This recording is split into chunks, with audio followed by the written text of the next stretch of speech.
Hi, everybody.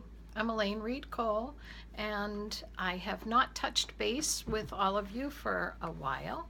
So I thought it was time to check in and kind of give you an update as to what things are doing. Some of you have watched my prior videos, or you know me personally, so you know the health challenges that I have been going through.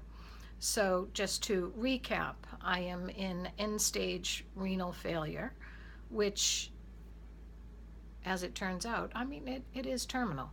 So, I have been doing a lot of exploring as to what my options are. And one of the areas that I did check into was stem cell rejuvenation. Sounded promising, sounded cutting edge, and I liked that idea. So I did explore into it. There was a place out in Arizona, and I contacted them and, conversed a bit. It is an out of pocket expense, which, as it turns out, not ridiculous. Like you would think, okay, this is Lifestyles of the Rich and Famous, and only they can do this. It's really not so bad. However, they were more than happy after they conversed over my case. They were more than happy to take the money, do the procedure, but then actually said that I would still need dialysis. Okay, not good. It's because in renal failure and kidney disease, there's 4 different stages: 1, 2, 3, and 4. I am 4. Means it's done. So there probably is not a factor of rejuvenating it.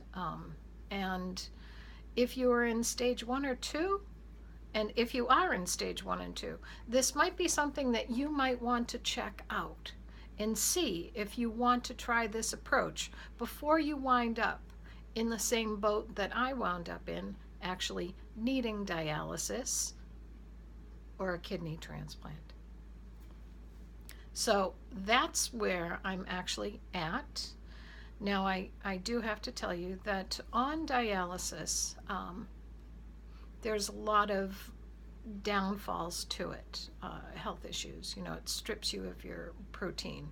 It cleanses everything out of your blood, including all the little microorganisms that are really vital to handling a very healthy body.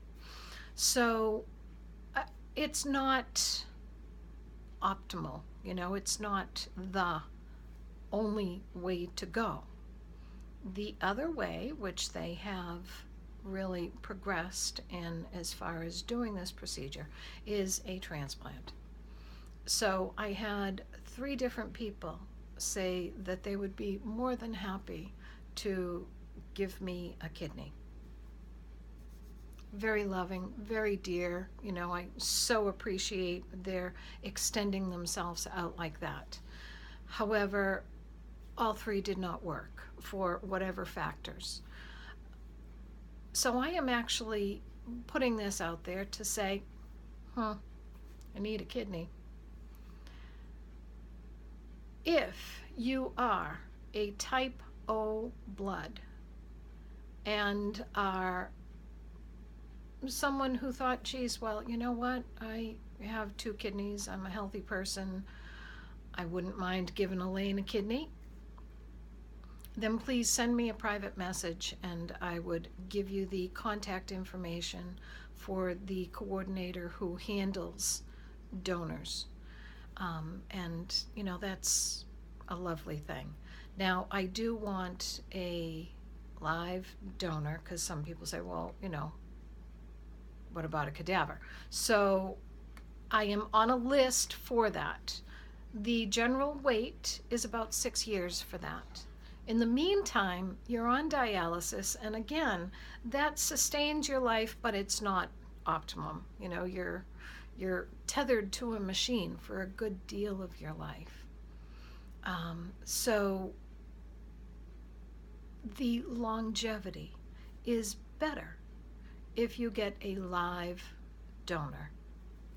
Now, okay, so here's a little bit about Elaine.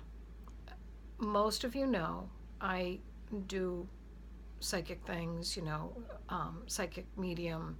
I have taught people things like psychometry, which I'm actually, pretty good at.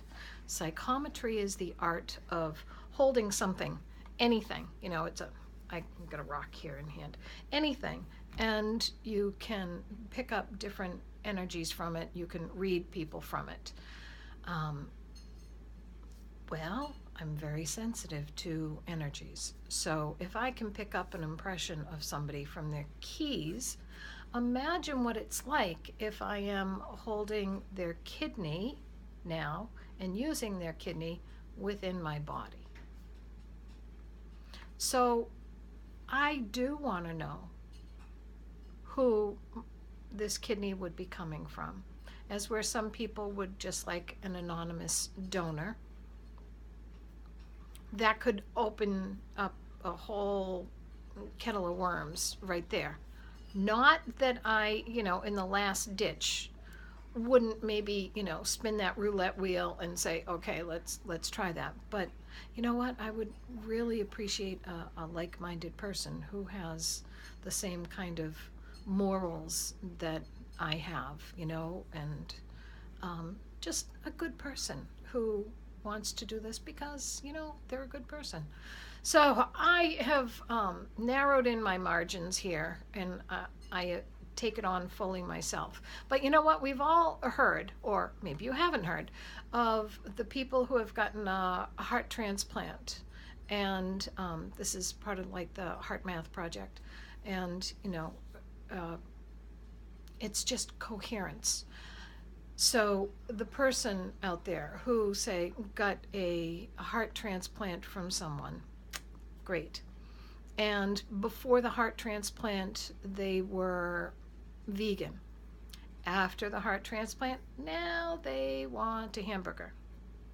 And they decided to now get a divorce. And they want to, ride a motorcycle and travel the country. And, anything of their old life is kind of gone. And they have shifted into this new personality, which, as it turns out, is truly the personality of the person who owned the heart prior to them getting the transplant. These things happen. More in general with the heart, as far as I know. But again, if I can kind of read somebody from holding their keys, then, what's it going to be like if I'm holding their kidney within my body? So this is where I'm at. Longevity rate is much better with a good, healthy person and a good kidney. It can last for 20 years. Any transplant has its expiration date. So if it's from a cadaver, generally it's 5 to 10, thereabouts, longevity-wise. And if it is from a living donor, it's more like 10 to 20. I like those odds a little bit better. So that is why I'm putting it out there. I cannot tap into my family as far as looking for a donor.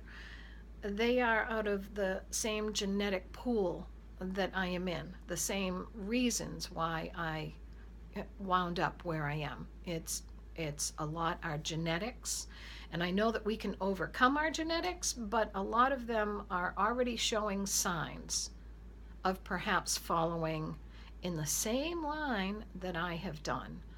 So,